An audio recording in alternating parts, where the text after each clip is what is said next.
মই শ্ৰী হেমপ্ৰভা দেৱী বড়োলেণ্ড প্ৰদেশীয় পৰিষদীয় বিধানসভাৰ সদস্য মনোনীত হোৱাত ঈশ্বৰৰ নামত শপত খাই কওঁ যে বিধিৰ দ্বাৰা স্থাপন কৰা ভাৰতৰ সংবিধানৰ প্ৰতি মই প্ৰকৃত বিশ্বাস আৰু নিষ্ঠা পোষণ কৰিম।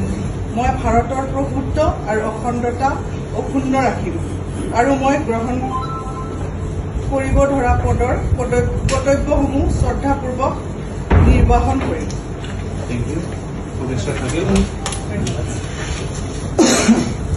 বড়ো ৰাইজৰ বহুত দীৰ্ঘদিনীয়াত এখন সংগ্ৰামৰ পিছত তেওঁলোকে স্বীকৃতি দিয়াটো আৰু নমিনেটেড MCLA হিচাপে বিচৰাটোক আমি ভাবোঁ আমাৰ এটা বহুত প্ৰাপ্তি।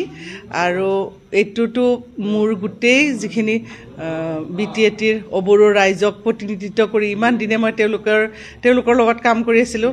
তাৰপিছত যেতিয়া এইটো তেওঁলোকে এই সন্মানটো যাচিলে সেইটো কাৰণে তেওঁলোকৰ ওচৰত মই কৃতজ্ঞ আৰু ভাবোঁ এতিয়া এখন সমিলমিলৰ সমাজ গঢ়ি উঠিব আৰু বহুত আশা কৰিছোঁ।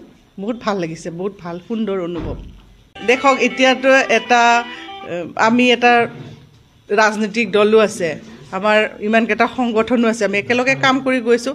এটা প্ৰশাসনিকভাৱে আমি আমাৰ কিছু কথা ৰাখাৰ আমি এতিয়া সুবিধা পাম, যিটোৰ কাৰণে আমাৰ নিজৰ যিখিনি অসুবিধা আছিল, যিখিনি কাগজ পত্ৰৰ কথা আছিল, সকলোখিনি কথা মই ভাবোঁ তেওঁলোকৰ ওপৰত উত্থাপন কৰিব পৰাকৈ মই তাত প্ৰতিনিধিত্ব কৰিম আমাৰ অবড়ো ৰাইজক।